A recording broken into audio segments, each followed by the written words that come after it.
जनवरी 1818 को दिन की शुरुआत होते एक लड़ाई होती है भीमा कोरेगांव की। कौन सी लड़ाई? अब पेशवा की फौज होती है लगभग 25 से 30 हजार की। पेशवा की फौज कितनी होती है? बड़ी फौज है। और अंग्रेजों के पास महज 500 सैनिक 500 की फौज होती है। और वो 500 में भी कौन? उसी मराठा महाराष्ट्र के महार जाति के लोग। अब महार वहां पे SC ST में आते और उनको ये लोग बड़ी सताते थे बहुत ज्यादा। हालांकि छत्रपति के काल में, चूंकि छत्रपति के काल में इतना अत्याचार नहीं था, स्वयं मराठा साम्राज्य में जब छत्रपति शिवाजी महाराज थे तो हर जाति और हर धर्म के लोग मराठों में थे। आधे मराठों में तो मुस्लिम सैनिक थे सब। अच्छा, वो इधर में देखिएगा औरंगजेब के पास आधा तो राजपूत सैनिक थे कि नहीं थे? इवन शिवाजी को हराने के लिए किसे भेजा था? जय सिंह को। किसे भेजा? जय सिंह को। लेकिन जब छत्रपति का काल समाप्त हुआ, छत्रपति को संगोला की संधि के तहत तीसरे पेशवा ने पद को समाप्त कर दिया और वंशानुगत कर दिया। पेशवा महज 500 दलित जाति के महार सैनिक इधर से और उधर मराठा पेशवा के कितने सैनिक? 25 से 30 हजार। महाराष्ट्र में एक नदी है भीमा नदी। कौन सी नदी? भीमा। उसके पास एक गांव था कोरेगांव। क्या नाम था? कोरेगांव। तो एरिया का नाम हो गया भीमा कोरेगांव। अब अंग्रेज सब क्या करे सब? तो अंग्रेजों के पास महज 500 महार सैनिक थे और पेशवा के पास 25 से 30 हजार सैनिक। और 1 जनवरी का दिन था, भीषण ठंड पड़ रही थी। महार जातियों के ऊपर इतना अत्याचार हुआ था कि उनका कहना था कि लड़े जिए उससे मतलब नहीं, कट जाएंगे लेकिन इन लोगों ने जो अत्याचार किया है नहीं छोड़ेंगे। और आपको जानकर ताज्जुब हो गया, दोपहर होते होते उन महज 500 महार सैनिकों ने 25 हजार सैनिकों को हरा दिया। 25 हजार को हरा दिया। वो लड़ाई हथियारों से नहीं लड़ी गई थी, वो लड़ाई उनके अपमान का बदला था। भीमा कोरेगांव। अंग्रेजों को इसी सबसे तो फायदा हो गया। उन्होंने देखा कि भैया हमको ब्रिटेन से सैनिक लाने की जरूरत नहीं है, इन लोगों ने किसे दबाया है? तो किसी दलित को। अब सताया होंगे। त्रावणकोर का राजा ऐसा बदतमीज था, महिलाओं को कपड़े पहनने नहीं देता था। दलित महिलाओं को कहता था कपड़ा पहनना है तो तुम टैक्स दो, अस्तर नहीं ढक सकते हो, यही पहचान है कि तुम दलित हो। और इतनी नीचता की हद थी कि घर जब जाते थे लोग ना टैक्स मान ले, मूलाकर्म टैक्स था। तो जिस महिला का स्तन जितना बड़ा होता था उसको उतना टैक्स ज्यादा लेना होता था। स्तन छोटा है तो महिला को टैक्स कम देना होता। मूलाकर्म उतना का टैक्स दिया गया था। नलिनी नाम की एक महिला थी जिसको जब टैक्स देने गया तो किसी को भी खराब लगेगा, उसने काट दिया स्तन को ही और उठा के दे दिया कि अब टैक्स से नहीं देना पड़ेगा। फिर मर गई। उसकी चिता को जब जलाया गया तो उसके पति ने उस चिता में कूद कर अपनी जान दे दी। पहली सती प्रथा यह पुरुष में देखी गई थी जो समाज के अत्याचार की वजह से हुआ था। अब बताओ अंग्रेज शासन करे तो ना करे, कैसे नहीं करे? अजीब हो जाता है। इतनी नीचता हो गई थी। ये क्या होता है आज के जमाने में भी? जाति धर्म ये सब समझ में नहीं आता है। अभी तो कोनो ब्लड मांगने आता है तो कुल जाति धर्म भुला जाता है। अस्पताल में डॉक्टर कौन जात का ही नहीं। और सबको देखिए, बाबा साहब की देखते हैं एक चीज ना कि उन्हीं के आदर्शों को भूल गए हैं। जो स्वयं बाबा साहब अम्बेडकर की बात करते हैं उन्हीं के आदर्शों को भूल गए। आपसे कोई नफरत कर रहा है तो आप उसके दिल को, नफरत को एक झटके में नहीं चेंज कर सकते हैं।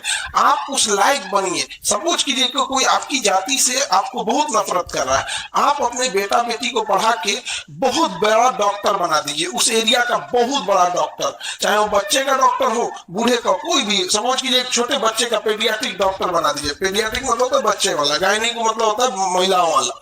तो अगर कोई किसी की जाति से बहुत नफरत कर रहा है कि तुम छोटी जाति को हो, ये है वो, तो अपने बाल बच्चे को पढ़ा लिखा के एक बेहतर डॉक्टर बना के वहां लाए और अच्छे से समाज सेवा करें। अब आएंगे अपने बचवा को लेके, अब आओगे ना तो आप जबरदस्ती नहीं, वरना आप जबरदस्ती के अब आओ वहां एक तो तंज कस दो। बच्चा आपका सीरियस है, आप अनुमति दे तो हम छू सकते हैं। हालांकि हमको तो आप लोग क्या मानते हैं छू, वो होता है एक साइलेंट तमाचा। नहीं समझ में आ गया? हालांकि कई बार ऐसा होता है कि आप एक ही से सबको नाप देते हैं। उस समय जिन्होंने गलतियां किया, उस समय की गलती की सजा आज भी हम देखते हैं। तो इतिहास जो पढ़ेंगे ना, आज कोई बड़े जाति का है, फॉरवर्ड जाति का, तो उसको लोग कहते हैं तो पूर्वज ऐसे किया। अरे भाई वो थोड़े किया, आपको जरूरी थोड़ा कि उसी का पूर्वज था। हा? अब सब जना को पूर्वज महाराणा प्रताप जैसे नहीं ना थे। अरे भाई किसी के तो जयचंद भी रहे होंगे।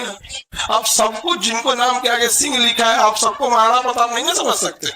भाई वो जयचंद भी तो उसी में का था। तो कितना धोखा दिया पृथ्वीराज चौहान को। तो सामाजिक ताना बाना अजीब टाइप का हो गया है।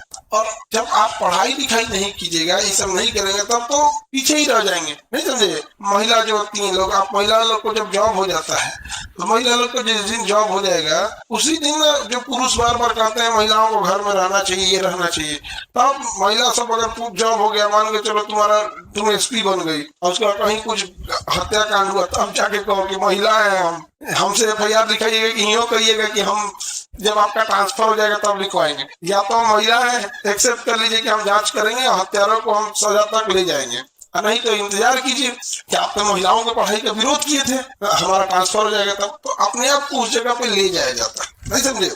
ऐसा नहीं है कि अभी आप लोग को जो विद्यार्थी होता है, यंग पीढ़ी होती है, इनमें खराबी होती है, इमोशन बड़ी जल्दी होते हैं, ये देख लेंगे और त्रावणकोर में ऐसा हुआ था, बहुत गलत हुआ था। अरे कदम, अभी जो तुम्हारे सामने गलत हो रहा है उसको सुधार के दिखाओ ना। तो बिहारी होने के नाते कितना गाली सुनना पड़ता है। कोई अच्छा काम करो जो हर लोगों को मिले। आज सिख लोगों को कोई बोल सकता है, तुम तो सिख को बोल के देखो, लोग 4 को सुना, यार ये लोगों ने तो भूखे को खाना खिलाते हैं। क्या 140 करोड़ लोगों को खाना खिलाया? नहीं, 140 करोड़ को नहीं ना खिलाया, लेकिन जो गया उनको श्रद्धा से खिलाया कि नहीं खिलाया। आज कोई कुछ बोल सकता है? जो सिख नहीं हुआ है वो भी सिख की लड़ाई लड़ता है। आप लड़ाई तभी जीतेंगे जब आपकी लड़ाई पूरा समाज लड़े। समाज आपकी लड़ाई कब लड़ेगा? जब आप समाज के लिए करेंगे तब। आप अपने लिए करेंगे तो अपनी लड़ाई भी खुद ही लड़ लो, नहीं समझे। आज देखिए, छत्रपति शिवाजी महाराज, हर राज्य का व्यक्ति उनको पूजनीय मानता है कि नहीं? क्योंकि सबके लिए उन्होंने किया। महाराणा प्रताप, हर व्यक्ति उनका नाम शान से लेता है कि नहीं लेता? जयचंद, सब गरियाता है कि नहीं गरियाता? तो भाई आप जैसा काम करेंगे वैसे ही समाज आपके साथ रहेगा। तो अंग्रेज जो थे सब, उनको ये जो भारत की जातीय व्यवस्था थी वो अंग्रेजों को ईंधन का काम करती थी। और यकीन मानिए, जब लास्ट समय आया था आजादी का और जब ये लगने लगा था द्वितीय विश्व युद्ध के समय की अब मतलब ज्यादा देर तक अंग्रेज गुलाम नहीं रह पाएंगे, तो छोटी जातियों के बीच एक डर का माहौल हो गया था कि अब लगता है हमको फिर सताया जाएगा। आप कल्पना करो वो क्या दुख दर्द झेले होंगे जिनके सामने आजादी भी थी, आजादी का जश्न मनाने से ज्यादा इस बात का टेंशन में थे कि कोई हमको फिर वही नहीं सताया जाए। तब समझाया गया कि नहीं, आपके लिए अब संविधान होगा, कोई आपसे ऐसे नहीं कर सकता है। यहाँ एक मिट्टी का घड़ा बांध दिया जाता था कि बात करते में अगर हल्का सा धूप वगैरह जाए तो जमीन पे न जाए।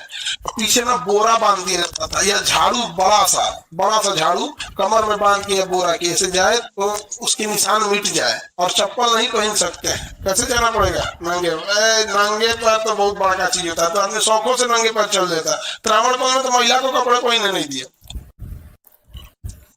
आगे बढ़े। देखिए, इस सब चीजों को खत्म करने के लिए, जातिगत चीजों को खत्म करने के लिए आपको एक गहराई से सोचना पड़ेगा। वो कौन सा चीज है जिसपे अभी भी जाति, ऊंच नीच, धर्म का कोई लेना देना नहीं? पैसा।